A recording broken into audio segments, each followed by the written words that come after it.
I'm the lead teacher with Beyond Benign, and I am joined this evening by a team of colleagues who are also passionate about green chemistry.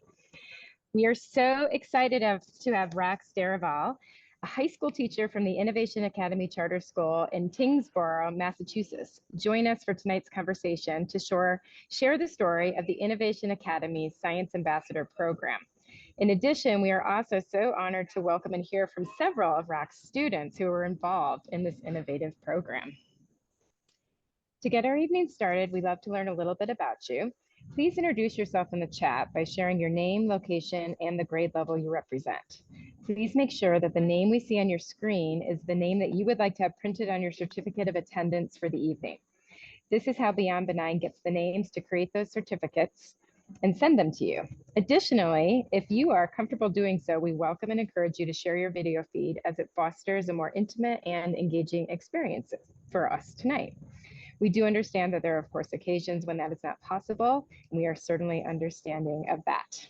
If you haven't done so already, please join us on social media by following us at Beyond Benign. We are always excited when we see posts sharing not only our content being used, but also the innovative ideas created by our followers, as well as inspiring stories within the green chemistry community. I'd also like to remind you that by registering for the webinar session tonight, you've agreed to our code of conduct. We are essentially asking for participants to be kind, accepting, and open to varying viewpoints and opinions. This series will be recorded.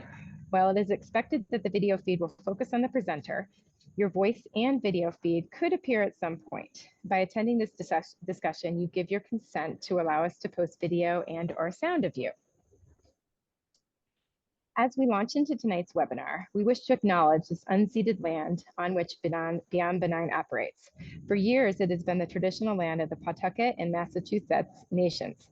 We acknowledge the painful history of genocide, colonialism, and forced removal from this territory. We also acknowledge that further education is needed on our part to learn the full history of the land we occupy and all the indigenous people it belongs to. We would also like to give thanks to our sponsors who make this series possible. Beyond Benign is an organization working to foster a green chemistry community that empowers educators to transform chemistry education for a sustainable future. It's our vision to ensure the chemical building blocks of products used every day are healthy and safe for humans and the environment. And we believe that education is the most powerful and critical component to achieving this. That is why we're committed to pioneering a paradigm shift across the continuum of science education. The reality is that there is a demand for green chemistry skills, and we don't currently have the workforce equipped to solve sustainability problems using chemistry. We are excited to feature presenters in our Observe, Wonder, Think series who are working to change this. In October of last year, the Green Chemistry Teaching and Learning Community launched. This joint initiative between Beyond Benign and the ACS Green Chemistry Institute, with support from our sponsors, is a space for all of us to share, connect, learn, and grow. The GTLC hosts a central online searchable library of green chemistry education resources, including but certainly not limited to lab experiments, lecture materials, and in-class activities. The hub allows users to create profiles, connect, network together, share ideas and resources, collaborate, and give feedback and receive feedback, as well as mentorship. We encourage all participants to join this amazing community. As many of you already know, this year, our Observe, Wonder, Think webinar series is highlighting the 12 principles of green chemistry with short, engaging classroom learning experiences. This evening, we will be focusing on principles 1 and 4. These principles frequently came up during the Science Ambassador's work at the Innovation Academy. Before we hear from Raks and her students, I'd like to take a moment to briefly review these two principles that they will be focusing on this evening. So to begin, Green Chemistry Principle 1 states that it is better to prevent waste than to treat or clean up waste after it has been created. This principle is often referred to as the prevention principle. The other 11 principles are the how-to achieve principle number 1. The work of Raks and her students also focuses on principle 4, the design of safer chemicals. The design of safer chemicals focuses on minimizing toxicity while also maintaining both function and efficacy. The American Chemistry Society states that achieving this goal requires an understanding of not only chemistry, but also of the principles of toxicology and environmental science. Without further ado, I would like to introduce tonight's presenter, Raks Derival. Raks is a proud Beyond Benign certified green chemistry lead teacher and high school science teacher at the Innovation Academy Charter School. Raks is in her 13th year of teaching 9th through 12th graders in chemistry, green chemistry, and sustainability, forensic science, and science and social justice classes. She's very proud of the Science Ambassador Program, which was inspired by Beyond Benign's Outreach Fellows Program, where college students taught inspiring hands-on science lessons to K-12 students. One of her favorite parts of being a teacher is seeing her students shine as scientists and as educators. As a final reminder, as we get started, our goal tonight is to engage in an interactive session. If you have questions during the presentation, please type them in the chat. It is my pleasure to turn over the dialogue to Raks Derival and her Science Ambassador students.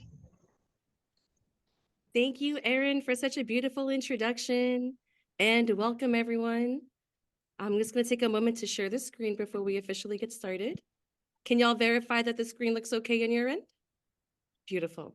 All right, so as Erin introduced me, I want to remind y'all again, my name is Raks Derival.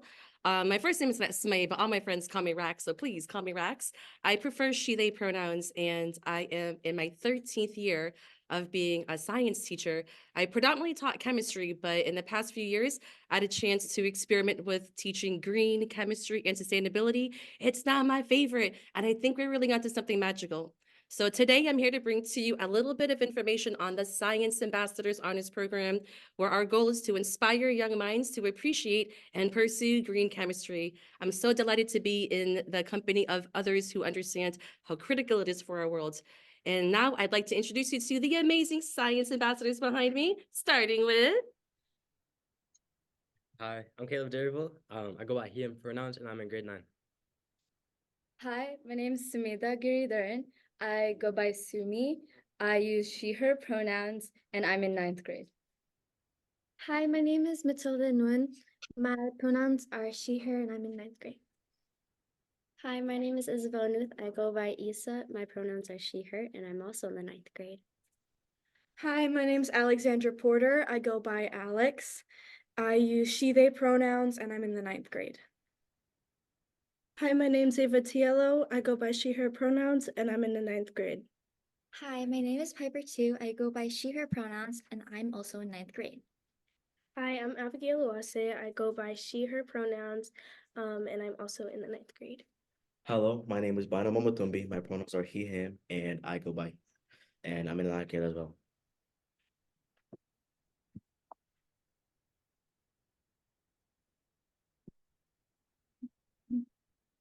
Okay. So hello everyone. Once again, I'm Abigail or Abby, and I'm going to talk a little bit about what makes Innovation Academy, which is a school we're from, really special. So we're a school that's located in Tingsboro, Massachusetts. It's 40 minutes outside of Boston. And the things that make this school more important is that we're a project-based school. So a lot of our grades come from specifically projects rather than big quizzes or tests. And most of the learning is super hands-on. Another thing that makes us very unique is that we offer green chemistry and sustainability classes, which is something that a lot of high schools in the state or the entire United States or even colleges don't really offer. So that's very unique about our school. I'm Alex, and this is an overview of our program. So we're the Science Ambassadors Honor Program, and we're going to be going over how we prepared for our event, how we reached out to the schools that we did, what we did in the event, and how it turned out, as well as reflections and recommendations for people who do something similar. All right, so I'm here to provide a little bit of history behind the Science Ambassadors Program. So it seemed like just the other day, but I think it was actually like sometime between 15 to 20 years ago when I used to work at Beyond Benign full-time. And one of my main projects was to run the Outreach Fellows Program that you heard Erin mention earlier. In the Outreach Fellows Program, we invited college students who were primarily undergraduate students although we did have the occasional graduate student join us from time to time, and we introduced them to really fancy, awesome green chemistry experiments, things like dye, sensitized solar cells. We used to do all sorts of fun activities with those students. And then just to help them better understand the concepts, we challenged them to take those lessons and convert them into ones that would be more appropriate for those students who are even younger in the K through 12 range. Most of the classrooms that we visited were probably, I would say, elementary through high school, veering more closely towards the high school age range. And it was one of the more powerful experiences I encountered while at Beyond Benign. And it really planted a seed and gave me the insight to know that the classroom full-time is where I belong. And it's been 13 years since. So at Innovation Academy Charter School, it kind of just made a lot of sense to me to take inspiration from Beyond Benign's Outreach Fellows program and the creation of the Science Ambassadors program. Check out this part. This is so cool. I joined the Green Chemistry Lead Teacher program when we first started. I remember Annette kind of, being alongside me. So shout out to Annette. I also wanted to shout out my peer, Mrs. Giselle Rubino, who is pictured in the bottom left photo. She's the one crouching down next to me in the New England Patriots jersey. And then here she is pictured again. And we discovered that we only taught 15 minutes away from each other. While she was technically in Nashua, New Hampshire, it's the next town up from where we are in Tingsboro, Massachusetts. So we wanted to get together and partner and share ideas.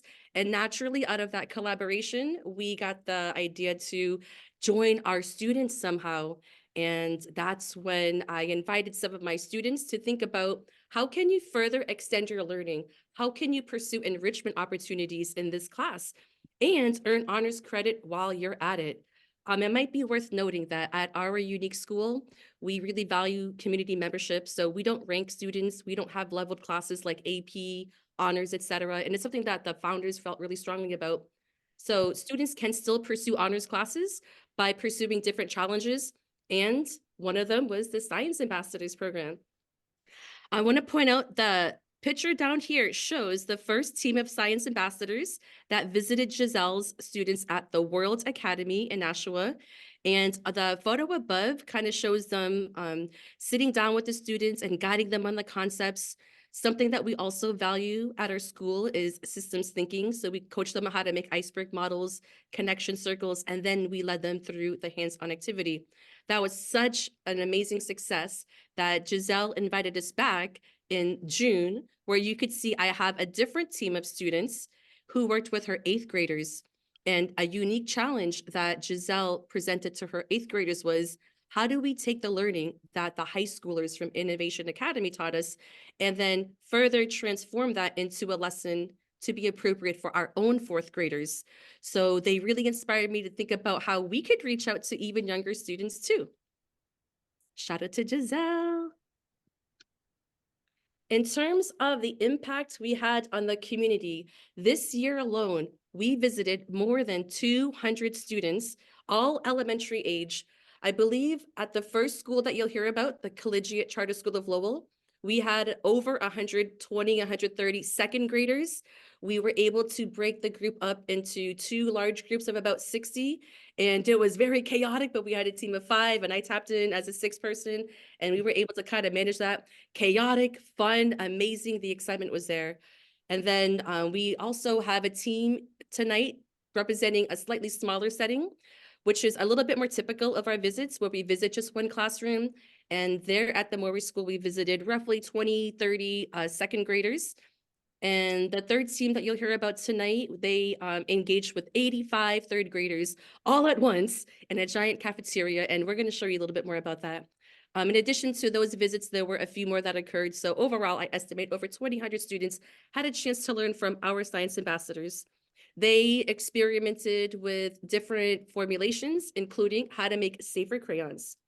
2 teams played around with how to make safer paints, and 2 teams played around with how to make safer soaps. I had a unique opportunity with another team who were in my chemistry class instead of green chemistry and sustainability. And some of those students already took green chemistry previously, and they felt the challenge for trying to create a slightly advanced lesson where they were kind of raising awareness about some of the personal care product use in their lives, like eyeliner, pointing out how it contains some dangerous chemicals. And then they recorded a video to basically provide a tutorial for their peers and challenge them to make their own safer versions of eyeliners. So that was really unique for us. All the teams, in addition to doing some experimental work to really polish up their procedures, they were challenged to step into the shoes of educators. They developed teaching slides that were challenging them to make the language appropriate and relevant for their younger audience members.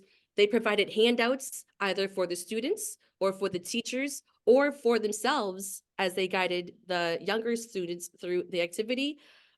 Procedures were developed, and all of these materials were shared with our partner schools completely for free as we're trying to call in more people into the green chemistry education realm. One of the best things was showing young students the importance and especially the coolness of green chemistry. And like, while I like to think that I kind of walk around with some cool swagger myself, don't mind me, there's nothing like having the high school students go out there and they just, have their own vibe. The young students, they respond so much more positively to the high school students. And so for me, my main role is I'm behind the scenes whenever I can be, taking pictures, recording. They're running the lesson like they are the main teachers. And it was such a joy to see not only the younger students, but also my science ambassadors get a lot out of that experience. Additional impacts on our high school science ambassadors include that they were able to explore a little bit of research and development in the lab with the weeks they spent prior to going out on these trips, trying to nail down their recipes and make sure everything works out right. In total, I had 30 science ambassadors last semester. It was the biggest numbers we've ever seen. Usually I might have about half that number. And so it was quite overwhelming. I did tell the students that I was unable to sustain this pace, so we're not offering the same type of program this semester. I know y'all could probably relate to this. I just fell behind in the grading, wasn't feeling too good about my productivity. So I said, sorry, y'all, we killed it. We did so amazing in the fall, and let's maybe think about how we can sustain ourselves, but still do some science ambassadorship work this semester. So they're tapping into some work as scientists through the R&D. They're tapping into some education vibes, and kind of my hidden agenda is to challenge them. Maybe you could see yourself in the role as a scientist and as an educator. There's no need to pick one. I didn't pick one. Many of you didn't pick one, so we can have it all. And I hope that they will be able to shine light with you later on and how that really impacted them. There's one unique thing I would like to add, though, given how unique our school is with the honors program. Upon successful completion of the honors program, all students earn an additional 0.5 points towards their overall grade point average, which I think not only inspired many of the students to participate, but was a really nice reward for them as a way to thank them. All right, I'm now going to turn it back over to Alex.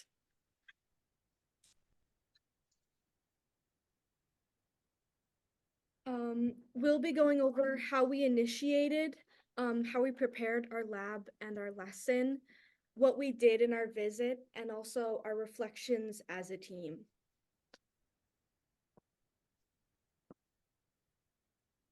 So, my group went to collegiate charter school, and it consisted of myself, Caleb, that you've heard from, Emma, Joseph, and Kate, who couldn't be able to make it today. And we visited there on October 26th, 2023.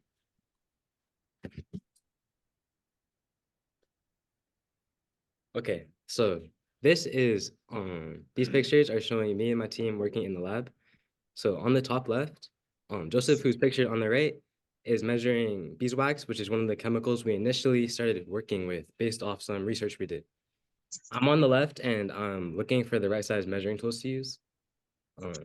On the bottom left, Joseph and I are practicing green chemistry principle number 11, which is real-time analysis for pollution prevention. And since we are heating wax mixtures, we didn't want to the mixture to overheat and cause battering or other accidents. So we decided to heat the wax and beef tallow mixture at 30-second intervals. And we repeated the process until we achieved a homogeneous mixture. So here I'm on the left, writing the timestamps and documenting our observations. Joseph's on the right, taking photos of the mixtures after every 30 seconds. And we inserted all the photos he took into our results table in a group lab document, so our members who weren't able to join us could see our progress. And then this one, on the right, there's more pictures of our group members. So this is Kate. She's not here today. And this Emma, she's also not here. But they were helping with lab work. We were just texting the performance of the crayons. This was a particularly fun day because we had more of our group to help us, and there were other science ambassadors in the lab doing their work too. Okay. This is at the school event. This was the outreach event. So the top left picture showing the kids measuring the amount of pigment they need with Joseph's assistance. The bottom left is Bynum and I standing at the front of the room, introducing ourselves and getting the kids excited about doing the experiment.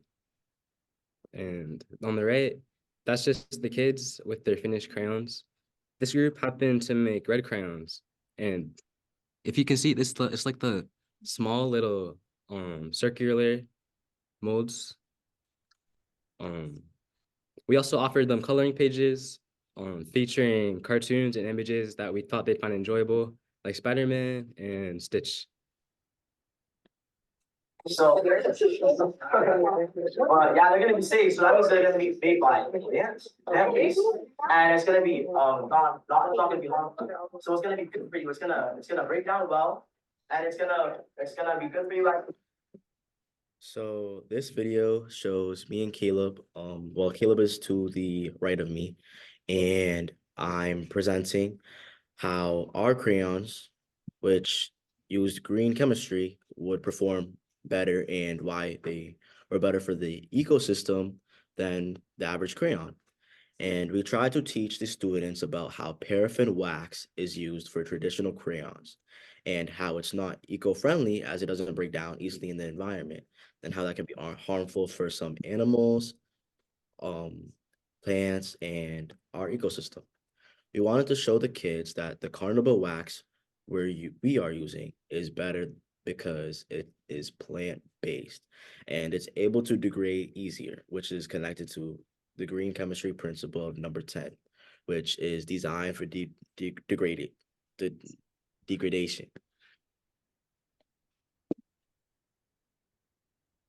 Okay, this is a video showing one of the kids at CCSL putting the blue butterfly pigment in the carnauba wax and beef tallow mixture. This mixture just came out of the microwave and it was really hot. So we helped them put heat protecting gloves against their hand so they didn't get burnt while mixing in the pigment.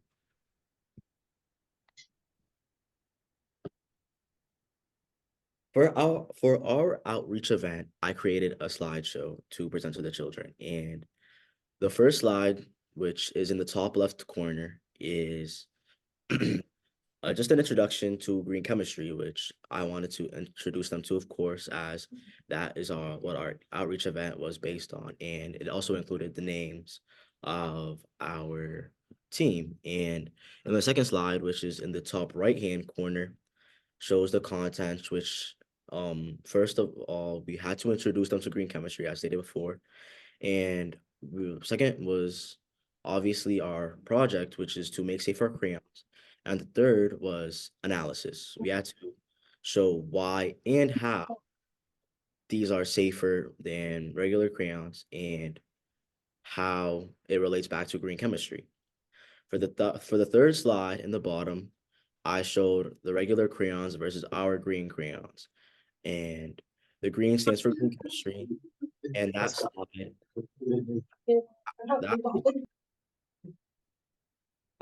slide was in the previous video that showed me presenting to the children. And the regular crayons are made with paraffin wax, which is saturated with hydrocarbons and which is harmful for the environment and doesn't help it be degradable.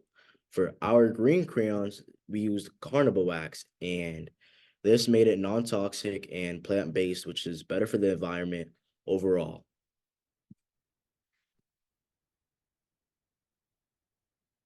Okay, So my group was in the lab after school on Fridays for a few weeks before the outreach event.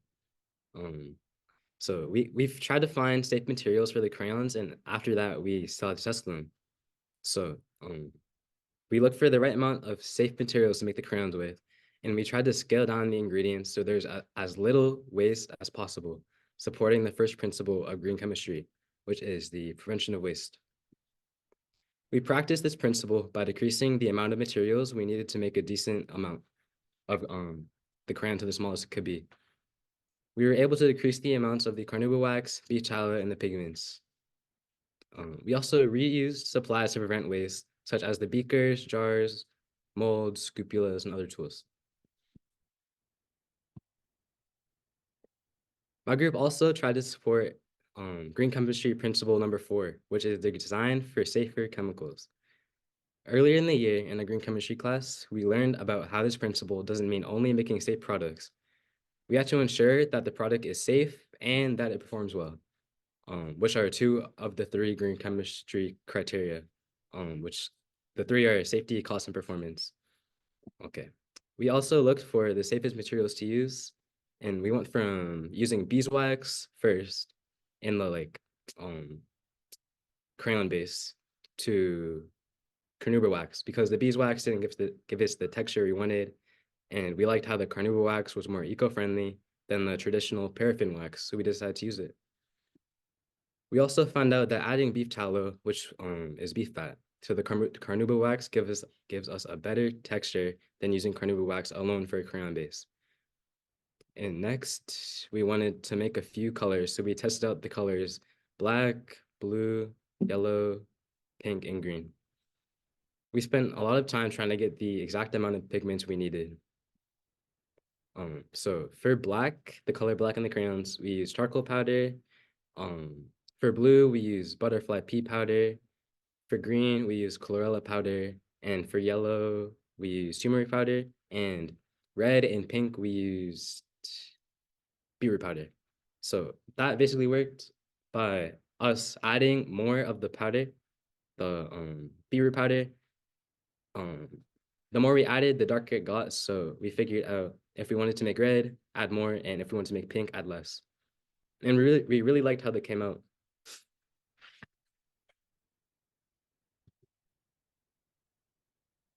So next up is my team. My team consisted of 3 people. It was me, Piper, and Sumeda, also known as Sumi. We all went to the Mori School.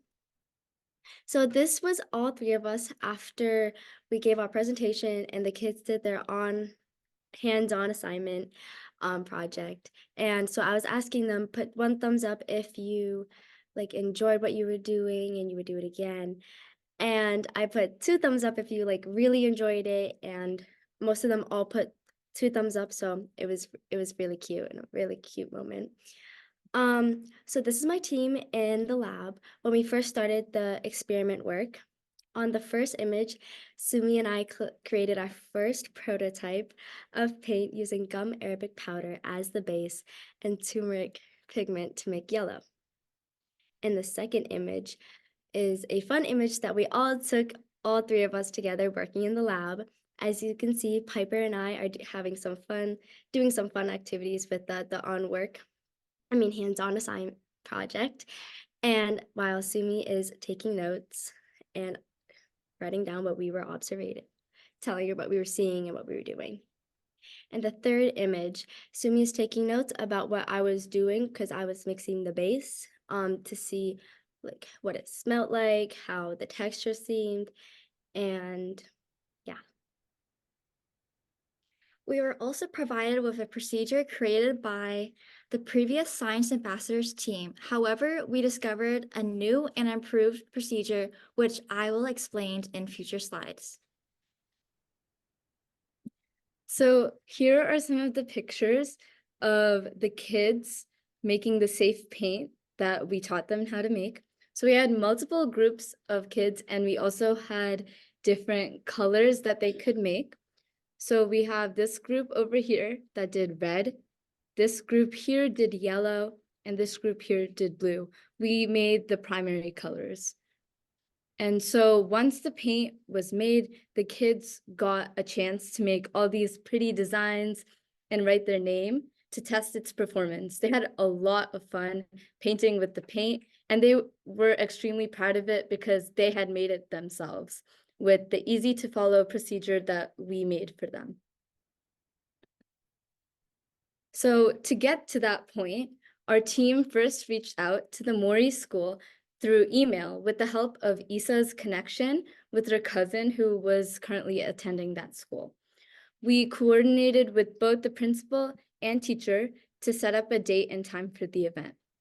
To prepare for this outreach event, our team went to the lab for multiple weeks after school to experiment with safe paint recipes that we found not only on the web, but had also gotten from previous groups of science ambassadors who had decided to do safe paint.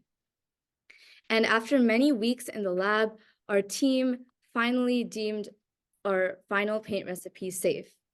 So other than working in the lab, our team also had to create a lesson plan, and it was a slideshow that contained information not only about our safe paint, but about green chemistry, some paint history about how hazardous paint had been in the past, and then also our safe paint and how we had changed from all those dangerous chemicals to using all these safe chemicals. The kids enjoyed our whole presentation and easily followed along with our procedure, and so our experience was overall positive and very successful. So in total, we taught the kids 2 of the green chemistry principles, and the number 1 was prevention. Our team prevented waste as much as possible, like utilizing all materials fully, create a procedure that made little to no waste, and use washable and reusable materials. However, we did also violate this principle when we were discovering the paint. When we left the paint out in room temperature can cause mold. We think this was because of the soy milk. So we ended up throwing the batch of moldy paint and started over. At the outreach event, the students made the paint and then applied the paint onto the paper.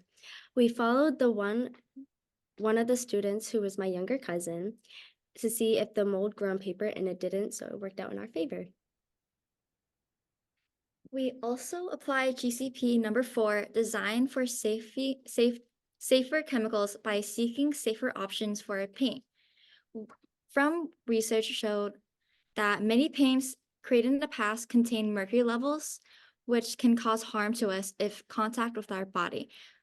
Mercury can cause kidney failure or diseases and neurotoxicity. At first, we had a recipe planned out from a previous science ambassadors group, which concluded gum arabic and honey. However, this paint was very sticky, and as a group, we agreed that we can do better. This led us to further research and exploring alternatives from researching that soy milk was actually a very effective and environmentally friendly binding agent. By mixing warm soy milk with primary color and safe pigments and experimenting with them, we created our safe paint. We were excited to share this safe paint with others and hope to raise awareness about the importance of using safe chemicals in everyday products. We're the Pawtucketville Memorial School, and aka the PMES team, and we were the largest team with 10 members for 85 third graders. Our team had 10 members, as Alex just mentioned, and the members were Lauren, Chris, Carter, Richerby, Alex, who just presented, Jeffrey wasn't here with us, Raymond, Matilda, who you'll see in the later slides, Abby, which is me, Ava, who will also be presenting later. These were our 10 members of the group. We went to Pawtucketville Memorial Elementary School, and it was also a lot easier to get this opportunity because 2 of the members of our group actually used to go to PMES, which is Ava and another member, Raymond. That is a little introduction of our group. Not everyone in our team was able to stay and attend our after-school sessions to prepare for our outreach event, either because of other extracurriculars or just busy schedules in general. However, we were all able to manage and get everything done in time. Since not everyone was given the opportunity to work and be there through the entirety of the process physically, we created a Google Slide to record our progress and data through videos just like these. The data we recorded was from when we were creating the base for paint mixtures, the outcome of each trial, and methods we used to figure out how to improve it to its best form. We went through many trials to figure out which base will make our paint go smoother and less chalkier and thick. In the beginning of our research, we had to make sure what we were making checked off our green chemistry criteria. Was it safe? What is the cost? Is it affordable, and does it work? Does it function as it's supposed to?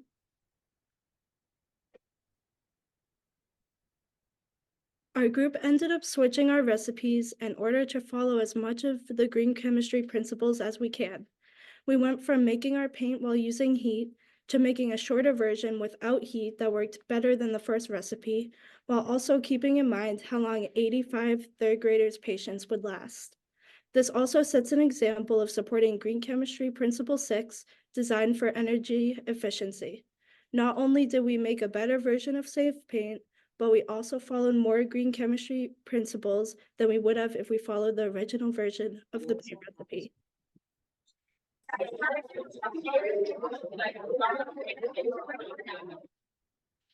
During our time at our visit at the school we taught and presented at, which was the Pawtucket Memorial Elementary School, we worked with 85 children in total. They were all third grade students. The way we separated them was into 5 groups of 17 children. Each group included 2 of us science ambassadors. Since each group consisted of 17 children, we had to split those groups up into 6 smaller groups of 5, groups of 3, and a pair. This way, it would be easier to move around and demonstrate how to create the paint without it being too much of a hassle. Each group received 1 color of pigment to add into their base and create their very own paint. Our main goal was to make the activity hands-on and very interactive to keep the children engaged with what we were doing.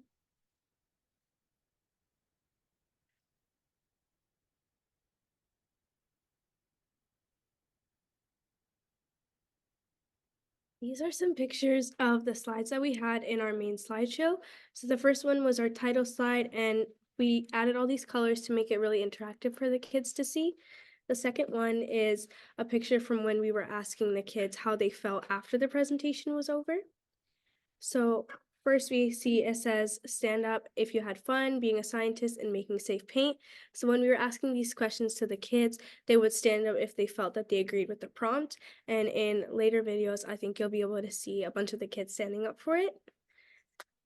Third, we have this slide over here, which is talking about a little bit of the history of why paint in the past has been pretty dangerous, which a lot of these paints included lead, which is in things like house paint, gasoline, and water pipes. Because of this, a lot of paints aren't safe specifically for children, which is why we felt it was really important to make safe paint for kids. The final slide is showing how we made pigments for the paints. We used things like blackberries for purple or even turmeric for yellow paint.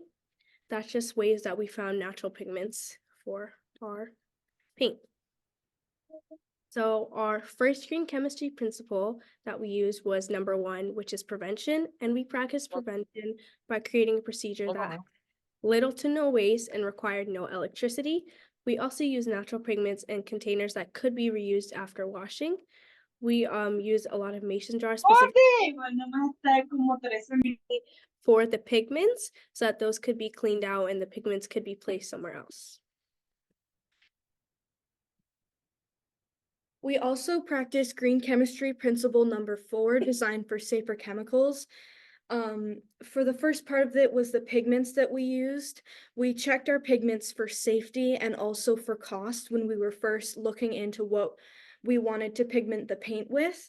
And then the second part of this was the paint base.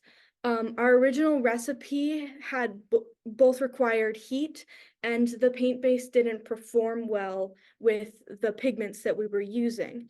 So after some testing, we came up with a procedure entirely of our own that didn't need any heat and only had two ingredients, which were entirely safe both together and apart, which were flour and water. And besides being safe, it worked well with the pigments that we chose, and for 30, 40, 85 third graders, that would be simple enough for them to understand as well as to work with.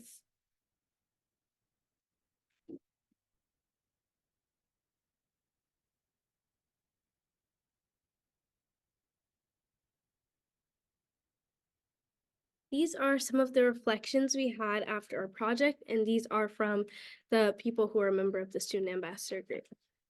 So our first category was growth as a scientist, and as you can see, we had creating a whole procedure on our own, problem solving with the procedure and the materials we used, teaching kids about science, finding new ways to make things safer, and finally making a safe procedure. So the next one is growth as an educator, and we were able to explain to kids what to do, and we had the perspective of a teacher and to see how it was when teaching students. And we also saw kids having fun learning, which is a great thing to see as one teaching them, especially. And the kids were actively participating, which was also good to see, as we didn't expect them to, participate much. And the kids were also having fun doing the procedure, which is one of the most important things of the whole outreach. So we had a lot of fun on this journey as science ambassadors. So here are some of our favorite parts. So our favorite part was seeing the kids participate and really enjoying the activity that we had planned. We loved collaborating with our peers to make a procedure on our own without the help of our teacher. We loved to teach the kids how to make something safe that they would actually use. And we also enjoyed seeing how many kids were very inspired to become scientists in the future. Next up, we have reflection. For my situation, it was a little different because I did have a connection with a younger family member attending the school. But for other teams, try to visit Science Ambassador's former school, consider multiple ways of reaching out to outreach sites. Attend many extra help as possible. Balance groups throughout the year to 2 to 3 times sessions is ideal. Semesters is ideal. Sorry. Multiple fans can work on multiple parts together. Balance work between tasks based on strengths and interest. When using perishable substance, remember to refrigerate your final product, which my team did learn the hard way, and consider visual visits. Some other recommendations that we have is that a simpler procedure is always better. Ask your audience questions to make sure that they understand. Take the opportunity to outreach and teach people when you can. Make things so that young children can understand it, and keep your audience engaged.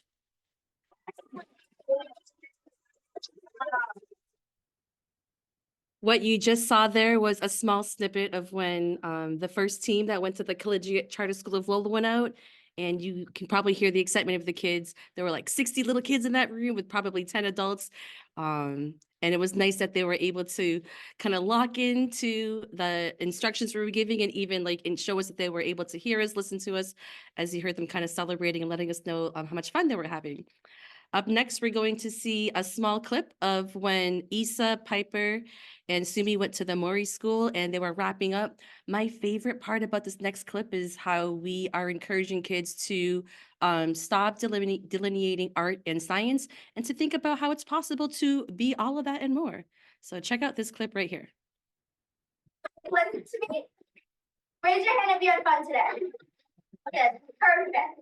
Now, do you guys know that we just did science and art together? Yeah. Okay, who thought you could only do one at a time? Raise your hand. Okay, that's good. Okay, but today we did art and science combined, right? And it was super, super fun, right? Yeah, I'm so happy to hear that. Let me see, two thumbs up. Perfect. All right, and then the last clip will show you now some additional feedback from the 85 or so third graders we had in that giant cafeteria takeover. By this point, they had already finished the activity and we were doing the part of the lesson where we're wrapping things up, like tying the balloon so things kind of stick with them. I'm not sure if you follow that analogy, but if you're like taking the time to inflate a balloon, you know, you're prepping them, you're like putting things into them. But if you don't tie it up, like it can kind of all, you know, leave the balloon. So we didn't want the fun ideas that we were planting with them to leave. We asked them probably, I would say 8 to 10 different prompts. And because of our unique setting, we wanted to kind of get the kids up and moving. We had a large projector on top of a cafeteria auditorium stage. And the prompts range from things like, you know, clap if this is true, stand up if this is true for you, use your fingers on your hands to kind of show us how you rate your team's performance or the paint, etc. So check out this one. And I think I'm gonna also call out that particular prompt that they're about to show first. I think that prompt says something along the lines of stand up if you want to do more green chemistry to help save the world. Check this out. Oh.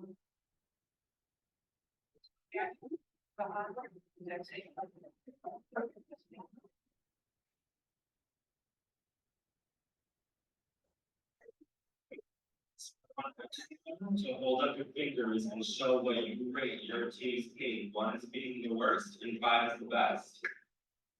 See a lot of 5s. 2, some 10s. Wow. We think that maybe there were some 10s because either the little kids didn't quite understand the prompt, or maybe it could be that some of them really like the paint, so they wanted to like really show it. In the future, we plan to expand our impact beyond our region. We could develop a virtual presentation that could be shared to a larger audience, which can be live or asynchronous. This would allow us to go more in depth while keeping our focus on our main intention. We could also get creative and use video and music, which will be a unique and fun new spin to our work. In the future, using what we have learned, we could become a bigger part of the science community. Maybe we will sign up to be future in science ambassadors or even explore careers in science. We would also like to acknowledge and thank Beyond Benign, who Ms. Derival worked with. This allowed her to teach us about green chemistry and create the Science Ambassadors program. Of course, our school, Innovation Academy Charter School, our families, outreach site school administrators, teachers, staff, and students, which allowed us to collaborate and teach others, our Science Ambassador teammates, all of Science Ambassadors, and our Science Ambassadors alumni. Thank you so much for listening to us, and please let us know if you have questions.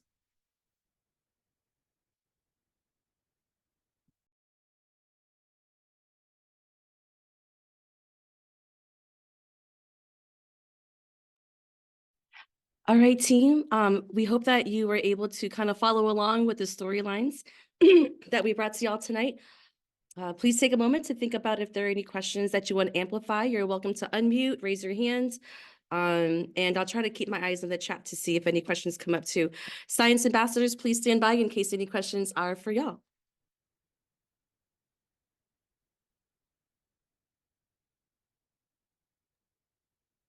Well, I would love to say bravo. That was like so amazing and inspiring. You all are obviously scientists, you're educators, you're sharing all these wonderful ideas with kids. I loved all of your iterative process that you went through to like figure out the best way to use the green chemistry principles to make these safer crayons and paints, and how you were so thoughtful about sharing sort of the reason why you were doing this with the kids. I mean, it was amazing. You were providing this wonderful rationale, and you were getting them so excited about this idea of green chemistry, and like thinking about the things that you use.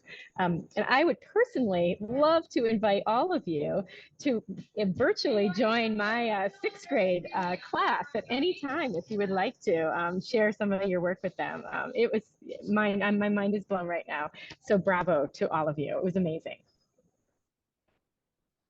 Y'all, would any of you like to take Erin up on the invitation to try to do a virtual visit with some of her sixth graders? Nice. Yeah. Awesome. Okay, we'll be in touch. We'll follow up. Thank you so much for that beautiful invitation. We would love to try to figure it out. Erin, where are you located again? We are in Colorado. I'm in Colorado. In Colorado, yay! In Colorado. Yep. All right. So if there's no other questions at this time, I I have a question. Oh, Sorry, go for it. Go for it. Hi, Diana. Yeah, actually, it's not so much a question. It's also congratulations. It was some job.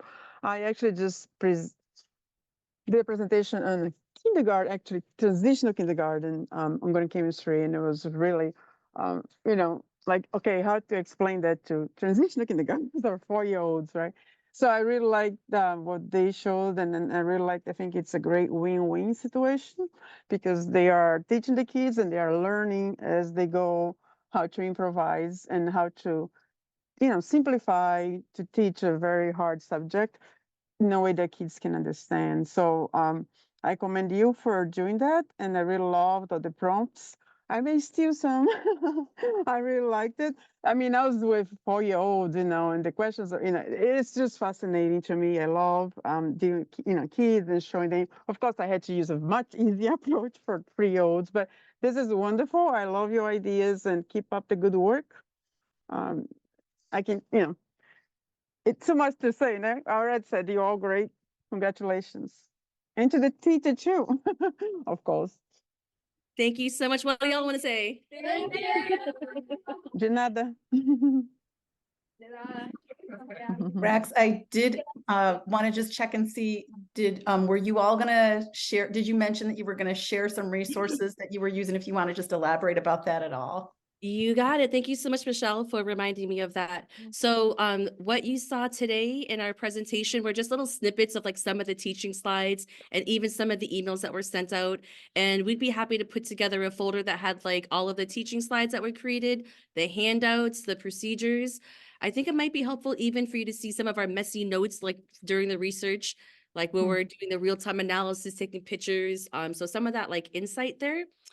And if I can think of other resources, I'll put them all into a folder, and the goal is to get that sent over to Beyond Benign by tomorrow so that in the follow-up email that goes out to all participants, y'all will be able to access it. It's all a work in progress, but we're happy to at least provide what we have that we built upon and allow others to further launch off of the work that we've done, because it's all about collectively getting better together. Awesome. Thanks so much, Raks. It's about that collaboration, right? And supporting each other in the work. That's wonderful. Before I go back on mute, I did just want to acknowledge some of the beautiful love that we're getting in the chat. We're seeing so many uplifting remarks. Thank you so much. The students are all trying to crowd around the screen and read all of them. Thank you so much for all the ways that you're shining your love and appreciation to us. I think it's really filling our hearts very full. Would y'all agree with that? Yeah. Okay. Thank you again so much. Thank you all for sharing your time with us tonight. I mean, I'm so amazed. It was wonderful work. So I'm going to go ahead and wrap this up because we're almost at the end of our webinar here. So before we sign off, I would like to invite you to our next Observe, Wonder, Think, which will be on Thursday, March 21st at 7 o'clock Eastern Time. On that evening, we will be hearing from Matt Miller, who is a professor of chemistry and biochemistry, and he will be joining us from South Dakota State University. And of course, do not forget to continue or join the dialogue on Beyond Benign social accounts. Finally, on the third Wednesday of each month, Beyond Benign offers another interactive webinar featuring community leaders and active practitioners in the field with small group discussions, resource sharing, and networking opportunities with both industry leaders and higher ed community. Participants will bring their own resources and share them out to their community. While the meeting time from 12 to 2 o'clock may not be perfectly ideal for most K-12 teachers for obvious reasons, if you do register for the webinar, you'll have access to the recordings, just like you do for Observe, Wonder, Think. And you might also wish to share this opportunity with other educators and administrators who don't have classroom schedules that might stop them from joining this so that they can increase their understanding of green chemistry. And Chloe, I think I'll pass this over to you if you'd like to share about the Global Women's Breakfast. Yeah, absolutely. So the Global Women's Breakfast is an annual day where international organizations, institutions host events centered on women, particularly women in STEM. It's overseen by IUPAC.